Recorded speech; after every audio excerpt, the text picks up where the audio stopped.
Leviticus Chapter 2, the grain offering. When anyone presents a grain offering as a gift to the Lord, his gift must consist of fine flour. He is to pour olive oil on it, put frankincense on it, and bring it to Aaron's sons, the priests.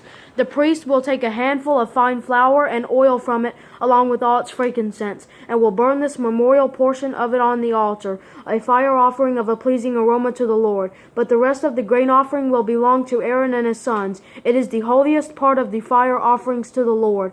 When you present a grain offering baked in an oven, it must be made of fine flour, either unleavened cakes mixed with oil or unleavened water wafers coated with oil. If your gift is a grain offering prepared on a griddle, it must be unleavened bread made of fine flour mixed with oil. Break it into pieces and pour oil on it. It is a grain offering. If your gift is a grain offering prepared in a pan, it must be made of fine flour with oil. When you bring to the Lord the grain offering made in any of these ways, it is to be presented to the priest, and he will take it to the altar. The priest will remove the memorial portion from the grain offering and burn it on the altar, a fire offering of a pleasing aroma to the Lord. But the rest of the grain offering will belong to Aaron and his sons. It is the holiest part of the fire offerings to the Lord. No grain offering that you present to the Lord is to be made with yeast, for you are not to burn any yeast or honey as a fire offering to the Lord.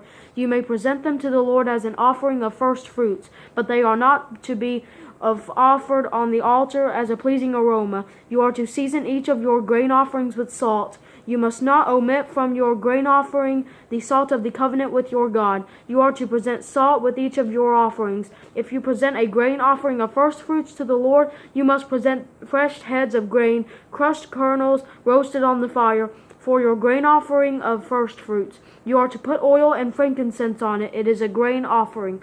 The priest will then burn some of its crushed kernels and oil with all its frankincense as a fire offering to the Lord.